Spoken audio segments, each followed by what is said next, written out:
ялаа ороод өхвөл хамгийн тансаг үнэртэй тосч өмхөрдөг. Үүний адилаар үл ялах хорон санаа нь асар их гүн ухаан болон өндөр нэр хүндийг унгаж чадна. Ухаалаг хүний сэтгэл зөв замыг сонгож чадна. Харин гэмт хүний тэнэг бодол нь буруу зам руу хөдөлдөг. Гэмт хүний сонгосон замаас ухаалаг байдал харагдахгүй боловч мунхаглал гэж юу байдаг нь бүгдэд ил болно. Нэрт теологч, түүх судлаач Стенли хэлэхдээ нэг хүний гин буруугаас болж олон хүний бүтээсэн сайн бүхнийг нурааж чаддаг гэж хэлсэн байдаг. Энэ нь яа харахгүй гүн ухаантны 9:18-тай адил утгатай. Оюун ухааныг шавхан хэрэглэх нь ямар ч зэвсгээс илүү үр дүнтэй. Гэвч ухаант мэрэгдийн бүтээсэн бүх нь ганц хүний гин буруугаас болоод бүр мөсөн сүйдэж болцсохгүй юм. Өөрөөр хэлбэл нэг хүний буруу сонголт, гимнээ эсвэл бодлогогүй үйлдэл нь олон хүний хөдөлмөрөөр бүтсэн сайн үйлс, эв нэгдэл, итгэл найдвар, бүр нэр хүндийг хүртэл нураан сүйтгэх хүч чадалтай байдаг гэсэн санаа юм. Тиймээс өчүүхэн төдий тэнэг үйлдэл хүртэл ухаалаг хүний нэр хүндийг унгаах аюултай. Ийм учраас аливаа зүйлд яаран, уурлаж, хэрүүл маргаан өдөөх, эсвэл буруу үйлдэл хийхийн оронд хэлж буй үг, хийж буй үйлдэл бүрээ эргцүүлэн тунгааж зөв шийдвэр гаргаж сурах нь үнэхээр чухал юм а. Матай 11:19 үнэн зөв замаар явж байгаа ямар ч хүний тэр зам нь ертөнцийн эзнэх болохыг харуулж чадна. Иесус Христ энэ үгээрээ хүний жинхэнэ мэрэгэн ухаан зөвхөн үгээр биш харин амьдралынх нь үр жимс, үйлдэлээр илэрдэг гэдгийг хэлж байгаа юм. Өөрөөр хэлбэл үнэн зөв мэрэгэн ухаан эцэстээ амьдрал дээрээ харагддаг. Удирдан захирагч чинь уурлан хэлэгнүүл сайн дураараа байр сууриа бүү орхих, амар тайван байдал чинь мянган алдагч засах хүчтэй. Наран доорх амьдралаас би бас нэгэн муухай зүйлийг олж харав. Энэ нь улс орныг удирдан захирагч хүмүүсийн гаргадаг алдаа болно. Гэмт явдалтай мунхаг хүн өндөр тушаалд гарч ирэхэд баян чинээлэг, эрхэм хүндтэй хүмүүс доор нь ажиллахаас өөр аргагүй болох нь олонтой. Тинхүү харц боол гаралтай хүн өндөр тушаал эзлэн аргамаг хөлөг унаж явхад хаан язгууртан гаралтай хүн боол мэт амьдран явган таваргаж явахыг нь би олон удаа үзлээ. Хэдийгээр хүнд хэцүү нөхцөл байдал тулгарсан ч үнэнч байж тайван бас ухаалаг хандвал олон асуудал зөрчил тэмцлийг хүртэл зөөлрүүлж болдог. Гэвч шулмах үүгээр зогсохгүй. Удирдах эрдэм мэдлэг ухаангүй, төлөвшөөгүй хүмүүс нь эрх мэдэлд хүрэх нь ямар их аюул дагуулдгийг мөн сануулдаг. Ийм удирдагчид эрх мэдлээ ашиглан улс орон, байгууллага, хамт олон өөрсдийн удирдагч буй хүмүүсээ дарамтлж, дарангуулах нь элбэг. Харин жинхэнэ ухаалаг, зөв шударга удирдагч байх зохистой хүмүүс нь заримдаа хүний санаанд оромгүйгээр үл анзаарагдан үнэлэгдэлгүй өнгөрөх нь бишгүй байдаг. Амьдралд юу тохиолдохыг урдаас мэдэх аргагүй. Наад зах нь нүх ухъя гэж шийдвэл өөрөө дотор нь унаж мэдчихгүй. Хашаа давъя гэж шийдвэл нохоод хазуулж болцсохгүй. Чулуу буталдаг хүн чулуундаа зохиулж болно. Мод хагалж байгаа хүн зомголд өртөж мэднэ. Мохоос үхээр мод хагалахад илүү их хүч чадал зарах боловч мэрэгэн ухаантай хүний ажил нь бэлтгэл сайтай байдаг учраас илүү үр дүнтэй. Хүн өөрийн амьдралын хил хязгаар, цахилах бат, зөв зарчмуудаа нурааж эхлэх үед эхэндээ эрх чөлөөтэй мэд санагдах боловч эцэстээ тэр буруу сонголтууд гэмт амьдрал нь өөрийг нь мэрж эхэлдэг. Учир нь ертөнцийн эзэн хүнийг хамгаалж зөв замаар удирдахын тулд тодорхой хил хязгаар, зөв амьдралын зарчмуудыг өгсөн байдаг. Жишээлбэл хүн уур хилэнгээ хянахгүй бол тэр уур нь гэр бүл, найз нөхөдтэйгээ тогтоосон харилцааг сүйтгэн. Бардам дээрэнгүү зан нь хүнийг ганцаардал руу түлхэж, шунал, сувдаг сэтгэл нь хүний сэтгэлийг хоосруулдаг. Ийхүү гэмт амьдрал нь хүнийг гаднаас нь бус, харин дотроос нь айжмаар мэрж эхэлдэг. Ихэнхдээ гэмт байдал, буруу зам нь ашигтай, эсвэл сэтгэлд таатай мэд санагдах боловч эцэстээ амар тайван, нэр хүнд, ойр дотны харилцаа төдийгүй зүрх сэтгэл сүнсийг нь хүртэл эвдэн сүтгэдэг. Тиймээс Библи хүнийг зөвхөн гэмт амьдралаас болгоомжлуулаад зогсохгүй. Өөрийн зүрх сэтгэлээ байнга шалгаж, сахилга баттай амьдрахыг сануулдаг. Учир нь хүн сүнс санаа бодол, зүрх сэтгэлийнхээ хамгаалалтын хан болох хязгаараа өөрөө нураавал үр дагавар нь гаднаас биш, дотроос нь эхэлдэг. Ингээд мохсон сүхээр бүхнээ засах гэж хүн оролдовч үр дүн нь үнэхээр харамсалтай. Харин ертөнцийн эзэнд хайртай, түүний үгийг дагахыг хүсэж байгаа хүн хийсэн гэмт амьдралаа түүний өмнө илчилж, түүний хүч чадлаар ахин босч ирэх нь жинхэнэ ухаалаг мэрэгэн шийдвэр юм а. Тийм ч учраас Мейер үүнийг Христэд итгэгчдийн үйлчлэлтэй холбон хэлэхдээ бид ингэж сүудэж ядарсан үедээ ертөнцийн эзнээс түүний хүч чадлаар шин цэргийг хүч аван сэргэлтийг хүсч гуйх хэрэгтэй гэсэн байдаг. Могоо ховсдогч хүн элдэж амжихаасаа өмнө могоодоо хатгуулж өгвөл үзэгч олноос мөнгө авах зорилготой хүрч чадахгүй болно. Ухаалаг хүний хэлсэн үг бусдын хүндэтгэлийг төрүүлдэг. Гэмт тэнэг хүн хэлсэн үгнээсээ болоод сүрдэг. Тийм хүний яриа тэнэг үгээр эхлээд хорон санаа агуулсан галзуу үгээр дуустдаг болоо. Ер нь гэмт тэнэг хүн олон үг хэлэх дуртай. Гэтэл хожим юу болохыг хинч урдаас хэлж чадахгүй байжээ. Үүнчлэн нас барснаасаа хойш хорвоод юу болохыг хинч тааварлаж чадахгүй. Тэнэг хүн жаахан ажиллаад ядарснаа гайхдаг. Тийхүү гэртээ буцаж очих замаа ч олохгүй болтлоо ядарсан байх ажээ. Мэргэн хүн ярихдаа ухаалаг, зөөлөн, бусдад тустай байдлаар ярьдаг. Ингээд түүний үг хүмүүсийг тайвшруулж зөв зам руу чиглүүлдэг бол харин ухаан муутай тэнэг хүн бодлогогүй, ширүүн, буруу үг хэлснээр эцэстээ өөртөө л хорт үр дагавар хүргэдэг нь яах аргагүй үнэн. Цаашлаад ухаан муутай тэнэг хүн амьдралын зорилго, чиглэл, удирдлагагүй учраас хаашаа явж байгаагаа мэдэхгүй мөртлөө бусадтай маргаж, муудалцсан амьдралаа буснуулах нь олонтой. Судлаач Гиднер хүн орчлын ертөнцийн тухай маргалцсаар байгаад эцэст нь гэртээ харих замаа алдтлаа төөрч мэднэ гэж сануулж хэлсэн байдаг.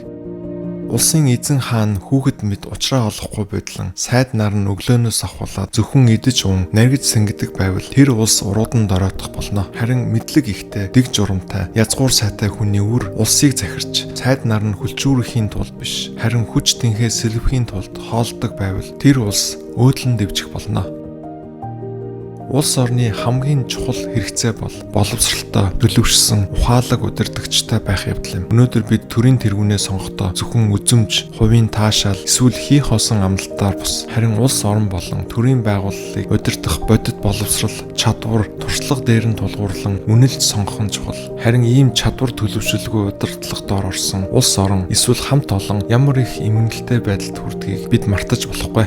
Нөгөөтэйгүр шаардлагатай боловсрал, зан төлөвгүй атлаа өөрийгөө өрөмжлөн удирдагчийн байр сууринд гарч ирж буй хүмүүс нь үнэхээр харамсалтай бөгөөд гудамжтай үр дагаврыг дагуулдаг. Гэрийн эзэн залахгүй бол байшингийн дээвэр нураад бороо гойжох цаг зайлшгүй ирнэ. Хоол идсний дараа сэтгэл өндөр болдог агаа дар суусны дараа урам зориг сэргдэг боловч энэ бүхэн юг ч өршлөхгүй. Зөвхөн мөнгө л бүхнийг хангаж өгдөг. Эзэн хааныг сэтгэл дотроо ч харах хэрэггүй. Баян хүнийг орондоо хэвтэхдээ ч басах хэрэггүй. Тийм хүмүүс агаарт нисэх шуу хүртэл үг дамжуулах аюул бий. Шилмох зөвхөн хувь хүн гэр орны тухай энд ярьсан юм биш. Ухаан муутай удирдагчийн зугаа цэнгэл, архиталт, мөнгөөр бүхнийг шийддэг нь улс орныг тэр чигтэн залхуурал, ёс суртахууны дороотол болох сүрэл рүү оруулдаг гэдгийг сануулж байна. Ингээд булууч бултайн, дарвч дардайн гихчээр муу удирдагч, зархигч нарын хань хамснааднууд эргэн тойронд байх учраас тэдний тухай нууцаар ярьсан яриа хүртэл олон нийтийн дунд тэртээ тэргүй ил гардаг. Гэтэл тэрнээс илүүтэйгээр ертөнцийн эзний өмнө сайн ч бай, муу ч бай, ил далд хийсэн бүхэн ил болох нь тодорхой. Холын оронтой худалдаа хийж, усан гоцоор улаан буудаа тээх гэж зориглон шийдвээс үр дүнг нь удаан хүлээх боловч эцсийн зорилго нь их учраас баяжих зам нэгдэнэ. Өөртөө байгаа юмыг 7-8 хүнтэй хуваалцагдан. Учир нь хожим хизээ хохирол эрхийг хинч мэдэхгүй. Хүн ачаагаа усан замаар илгээхдээ ачаа нь хизээ ирэх нь тодорхойгүй байдаг учраас үр ашиг нь тэр даруй харагдаад байдаггүйтэй адил. Хийж буй ажлын чин үр дүн өнөөдөр биш ч ирээдүйд үр жимсээ харуулах нь тодорхой. Мөн альва зүйлд хөрөнгө оруулалт хийхдээ ухаалгаар шидэж зөв зөвлөлд хөрөнгө оруулах, сайн үйлс түгээж байгаатай адил бөгөөд дэмий өргөдөж байгаа мэт санагдсан ч ертөнцийн эзэн цаг нь болохоор үр жимсийг нь авчрах болно. Үүл усаар дүүрвч нэгэн цагт бороо орно. Шуурга салхи ургаа модыг урагш хойш ганхуулавч уг мод нь унах газартаа л унана. Салхины байдлыг үргэлж аживал тариа тарина гэж байхгүй. Тэнгэрийн байдлыг ямагт харуул ургац хураана гэж байхгүй. Ихэнхээ хөвлөд буй хүүхэд хэрхэн амин цүнстэй болоод бие махбод нь хэрхэн бүрүүлдгийг та мэдэхгүй. Үүний адилаар бүхнийг бүтээсэн ертөнцийн эзний үйл ажлыг та бас ойлгохгүй. Та юу тарина тэрийгэл болох цагт нь хурааж авдаг шиг гэмт байдлаа зогсоохгүй байгаад байвал мөн бусдад муугар хандаад байвал цаг нь болохоор ертөнцийн эзэн таны тарьсан үрийг огтлон авах болно. Үүнчлэн хэрв бид үргэлж төгс нөхцөл байдлыг хүлээсээр байх юм бол тарьсан чимгүй, хураасан чимгүй үлбэрч дуусна. Ийм учраас түүний өмнө ухаалаг байж гэмт буруу зүйл хийлгүй бас айдас дарагдан хит их болгоомжлолгүйгээр зөв шийдвэрийг цаг тухайд нь гаргаж байх нь ашигтай байх биш үү? Charles Spurgeon хэлэхдээ хэрв ертөнцийн эзэн үр тариагаа суулга гэд байхад та салхинаас айгаад үр тариагаа тарихгүй байх нь дуулуургүй байдал юм гэжээ. Ингээд ихийн хөвлөдөх хүүхэд хэрхэн бүрлддэг нь нууцлаг хэдий ч ертөнцийн эзэн тэр бүхнийг бүтээж эхлүүлсэн гэдгийг л мэдхээс цаашгүй хүмүүс бид түүний өмнө төлөв даруй байж хэлсэн үгийг нь дуулууртаад авах нь юу юунаас чухал билээ. Ургац авъя гэвэл өглөө үзэшгүй үр цацагтун. Учир нь хаан унсан үрнээс хідэн ширхгэн урахыг хинч урдаас хэлж чадахгүй. Нарны гэрэл тааламжтай байдаг учраас амьд хүний нүд гэрэл үзэх дуртай нүнэн. Хүн урт удаан насал бол насан туршдаа аз жаргалтай байх нь зөв юм. Учир нь нас барсан хүний булшин твтэх хугацаа нь амьд явсан хугацаанаас урт агаад үхлийн дараа юу болохыг хинч үл мэднэ. Хүн ажил хөдөлмөр эрхэлж байгаа бол тэрийг чин сэтгэлээсээ хийж байхад ертөнцийн эзэн үр дүнг нь заавал харуулна. Яагаад гэвэл бид зөвхөн харагдаж байгаа зүйлдээ сэтгэл ханах биш, харин хожмын мөнхийн ус руу тэмүүлэн Иесус Христээр дамжуулан бидний дунд гэрэлтэх тэр гэрлийн тусгалыг бусдад түгээхийн тулд зөв амьдралаар гэрчилж амьдрах нь жинхэнэ энэ наранд орох амьдралын утга учир юм. Хэрв хүн харанхуугаар захирагдаад байвал бидний амьдрал эргээд л утгагүй хоосон руу гулсан орох болно. Залуу хүмүүнэ. Тийм учраас эдэр залуу байхдаа л сэтгэл зүрхээ баясгаж сурахтун. Хүсч тэмүүлсэн зүйлээ чөлөөтэй хийж байхтун. Гэтэл эцсийн эцэст хийсэн бүхнээ ертөнцийн эзний өмнө хариуцна гэдгийг л санаж яваарай. Залуу байхдаа сэтгэл зүрхээ шанал зовлонд бүү оруул. Бие махбодоо бүү зовоогтун. Учир нь гэвэл залуу нас гэх чинь зуурдын агаад үтэр дөргөн өнгөрөх аж ахуй. Насан өндөр болсон энэ гүн ухаандан хэдийгээр бид наранд орох энэ ертөнцид амьдарч байгаа ч ертөнцийн эзнээс ирэх найдвар байдаг гэдгийг харуулсан билээ. Тэрээр залуу наснда амьдралыг зөвхөн нарны доорх өнцгөөс харах нь оюун бодол, сэтгэл зүрхэнд ямар их хоосрол авчирдгийг өөрийн биеэр ойлгосон учраас залуу хүмүүст хандан ийхүү сургамж үлдээсэн билээ. Амьдрал заримдаа ойлгомжгүй, утгагүй, хоосон мэд санагдаж болох ч хүсэж тэмүүлсэн зүйлсээ оролдож үз, хийж бүтээж үз. Тэр дундаа сэтгэл зүрхээ баясгаж сур гэж тэр хэлдэг. Гэвч энэ нь эмх замраагүй байдал, дур зоргоор амьдрал гэсэн үг огт биш. Учир нь хүний хийж буй бүхнийг ертөнцийн эзэн маань тандан харж байдаг. Тиймээс хүн энэ дэлхий дээр зөв шударгаар амьдарч өсөл мөрөөдлийнхөө дундаас түүнээс ирэх жинхэнэ баяр хөөр, аз жаргалыг олж авах хэрэгтэй. Мөн хийсэн бүхнийхээ төлөө нэгэн өдөр хариуцлага хүлээх учраас мөнхийн эзэндээ таалагдах зөв сайхан зүйлсийг хийж түүн рүү тэмүүлэн амьдрах нь чухал юм аа. Зовлон гуниг дарагдахаас өмнө, насан нутал болохоос өмнө, энэ амьдралаас аз жаргал олсонгүй хэмээн шүүрс алдаж суухаас өмнө залуу занд насандаа бүтээгч эзнээ санаж явагтун. Гүн ухаантан 12-ийн 1 дээр гарч байгаа бүтээгч гэх үг нь эхлэл 1-ийн 1 дээр гарах бүтээх үйл үгтэй холбоотой. Гүн ухаантан номынхоо турш өөрийнхөө амьдралыг нарны доорх өнцгөөс эргцүүлэн харуулдаг. Харин 12 дугаар бүлэгт анх удаа бүтээгч эзнээ санаж яваарай гэж дурдахдаа хүнийг зөвхөн амьдралын урсгалд хөвж яваа нэгэн бус, харин өөрийг нь бүтээсэн бүтээгч эзэнтэй яах аргагүй холбоотой шүү гэдгийг сануулдаг. Энэ нь номын хамгийн чухал эргэлтийн мөч бөгөөд амьдралын жинхэнэ утга учир нь зөвхөн нарны доор бус, харин бүтээгч эзэнтэйгээ холбогдсон үед илэрдэг болохыг харуулсан.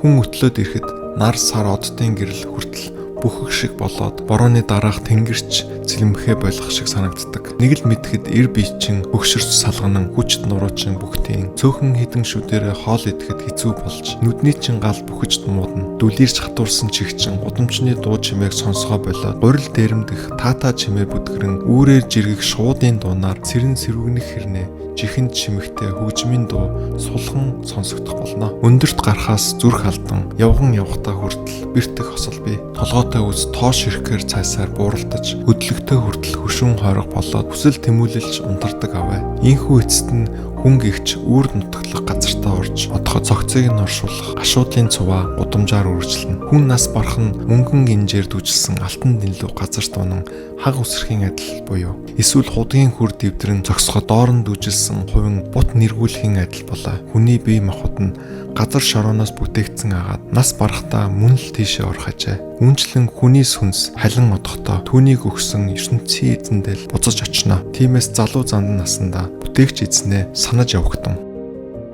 Шилмох өтөл насыг дүрслэхдээ гар салганах, өвдөх, шүд суларч унах, хараа муудах, сонсгол буурах, нойр хөнгөрөх, айдас болгоомж ихтэй болох, үс бууралдах, өсөл тэмүүлэл унтрах зэргийг маш гүн дүрсэлжээ. Цаашлаад Хүн зүгээр л харанхуй булш руу алга болчихдоггүй. Харин үрд мөнхийн оршихуйн өмнө очдог гэдгийг Шоломох сануулж байна. Мөнгөн гинж, алтан дэнлүү, худгийн хувин гих мэт төрслөлүүд нь тухайн үед хүмүүсийн өдөр тутмын амьдрал хамгийн хэрэгцээтэй, үн цэнтэй зүйлс байв.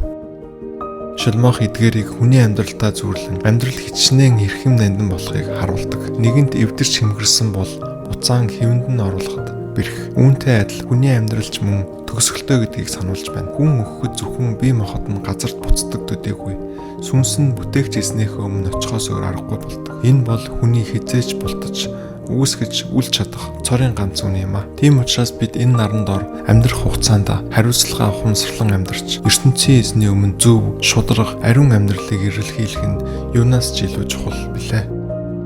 Хүний амьдрал ийм л хоосон учраас ойлгохын арга алах хэмээн гүн ухаантан бий хэлж байна. Ойлгохын арга огт байхгүй байгаад үнэн дээр гэвэл өршлөнд буй бүх юм ойлгохын аргагүй байжээ. Хэрвээ бид амьдралыг зөвхөн нарны доор хөнцгөөс харвал бүх зүйл эцэстээ утгагүй, юу ч үрд мөнхийн биш, юу ч үлдэхгүй мэт санагдана. Ил номыг бичигч гүн ухаанд нь үнэнхүү цэцэн ухаалаг хүн байсан агаад олон түмэнд ухаалаг мэрэгэн сургаал хэлж, олон сайхан зүүр үгс, сургаалт үгс эмгэтгэн цуглуулж, наривчлан судалж, эргцүүлэн болгооход зөв зүйтэй гэсэн зүйлээ эрэм дараатаагаар тэмдэглэн бичиж үлдээсэн байна. Тэрхүү гүн ухаанд нь энэ номыг бичихдээ оноосон үг олохыг хичээн байж, үнний тухай үгийг үнэнч шударгаар тэмдэглэн бичиж үлдээсэн болоо. Зөв зүйтэй сургаал нь ягштал хадсан хадаас мэт байр сууриа алдахгүй үлдэнэ. Малчин хүн малаа шилбүрдэн нэгэн чихт туухын адилаар цэцэн мэрэгэн оюун ухаанаас гарсан үгс нь хүнийг зөв замд оруулах ташуур мөн. Энэхүү үгийг хонин сүрэг мэт хүн төрлөختний цорын ганц элэгсэг эзэн хүнээр дамжуулан өөрөө бичүүлжээ. Үүнээс гадна нэмж хэлэхэд хүмүн иймэрхүү сургаалт үгсийг эргцүүлэн бодоод амьдралдаа хэрэгжүүлж чадвал илүү юм сурах хэрэггүй гэдэг нь харагддаг. Хүн тоолж баршгүй олон ном бичиж, дуусч баршгүй судалгаа явуулан биеэ зовоовч тэр бүгд нь хөдөлшгүй үнэн л биш юм бол ямар ч ашиггүй байжээ. Гүн ухаантны хэлсэн эдгээр үгс нь ягштал хадсан хадаас мэт хүний зүрх сэтгэлд бат сууж малаа нэгэн чигт тууж шиглүүлдэг хончны ташуур мэт бидний цорын ганц илгэсэг тэр хончин руу хөтөлдөг. Үнэн мэрэгэн үгс нь хүний сэтгэлийг түр зуур хөдөлгөхөөс илүүтэйгээр хүсэл зоригийг нь сэргээж амьдралын замыг нь чиглүүлэн ой танд нь мартагдашгүйгээр хадагдан үлддэг шиг амьдралд хөтлөн дагуулах түүний хэлсэн үгсийг насан туршдаа дагаж амьдарцгаая.